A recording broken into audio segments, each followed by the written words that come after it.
Hello, church. So here's our devotional for Thursday, July 3rd. I hope you will enjoy your July 4th holiday as we celebrate our nation's independence. Sorry for missing yesterday. I wound up being up in the Poconos for a little bit longer than I expected to get some trimming and yard work done. The rain has not been cooperating on any time of workable schedule. So needed to get that done. So today we step into Psalm 88. And forgive my reaction because it's going to be yay. We get back into some very significant lament. Actually, a really good and important conversation from James Mays on the cheery subject of death and dying in the Old Testament and kind of that concept from moving from Old Testament to New Testament. So we'll get into that. Hopefully we'll have some fun and we'll slog through some things. Maybe when I finish up Psalms, we'll go to like Lamentations. That'd be great. Really, really great. Okay. So we're going to be dividing this into two parts because I can only take so much. And there was a couple of good parts from James Mays.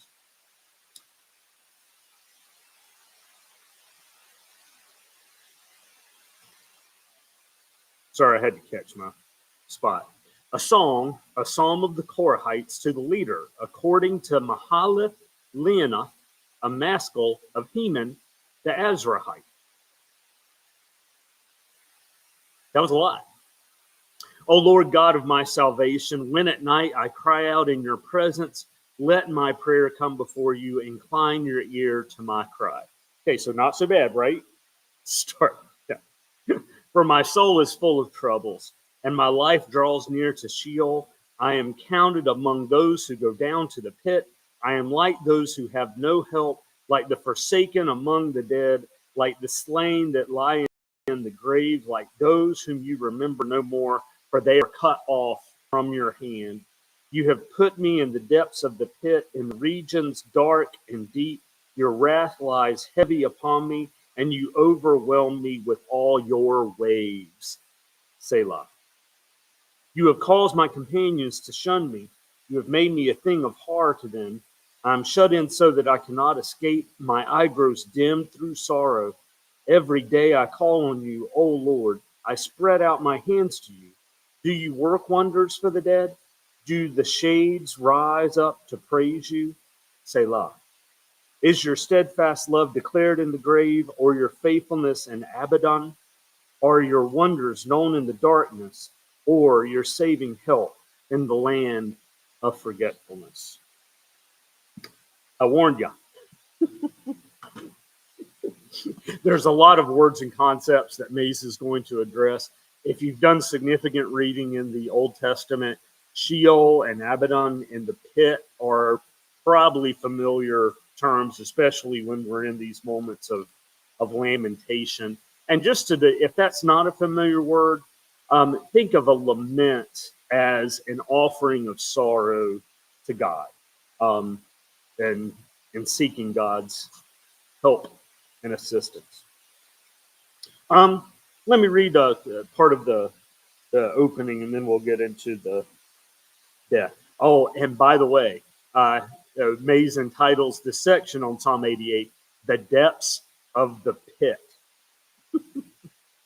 Psalm 88 is a very unusual prayer for help in the first-person singular style, which, in first-person singular style, we've had numerous times before. There are no confessions of trust and no vows or expressions of praise. Only one petition is made in verse 2, and that was for God to hear. The rest is all lament over the psalmist's condition, his relation to others, and the silence of God. The psalmist suffers from an affliction of long duration. In his affliction, he has become abhorrent to friends and neighbors. The Lord has rejected him, and the psalmist understands all his suffering to be the effect of the wrath of the Lord. Skip ahead a little bit. Because this is so, Psalm 88 is one of the texts where the view of dying and death assumed by the Psalms comes more distinctly into focus. Death is displacement from the realm of life and the world of the living. The dead have a place. No one knows what lies on the other side of death. In Israel, the principal source of imagination about the state of the dead was the grave. And we do hear that very often. The realm of the dead was thought of as an extension of the grave.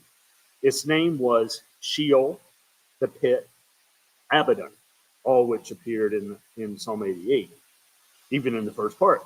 It was deep and dark and silent. Notice in the psalm how language about the grave in Sheol merges. In Sheol, one continued to exist as one of the shades in a way that was the opposite and negation of every characteristic of the living. Pause there. I don't know if you've run across C.S. Lewis, but he uses the phrase Shadowlands in the Chronicles of Narnia and then some of his own grief journey too. The psalm reminds us how sad our understanding of death must be when imagination has only the end of life as its subject. It stands in contrast to the picture of the state of the dead who have died in the Lord, drawn in the New Testament, where imagination has been giving eschatological church hope. We'll stop there. And some Peterson for you, which he inscribes as a Korah prayer of Heman. God, you're my last chance of the day. I spend the night on my knees before you. Put me on your salvation agenda. Take notes on the trouble I'm in. That's the petition for Peterson. I've had my fill of trouble. I'm camped on the edge of hell. I'm written off as a lost cause. One more statistic, a hopeless case. Abandoned is already dead. One more body in a stack of corpses, and not so much as a gravestone. I'm a black hole in oblivion. You've dropped me into a bottomless pit, sunk me in pitch black abyss. I'm battered senseless by your rage, relentlessly pounded by your waves of anger. You turn my friends against me, may be horrible to them. I'm caught in a maze and can't find my way out, blinded by tears of pain and frustration. Yippee! Yeah. So we keep working through it. Hey, we'll be back with you for our July 4th devotional as we complete Psalm 88 and then step into Psalm 89 on Saturday. All righty. We'll see y'all later. Have a great day. Bye-bye.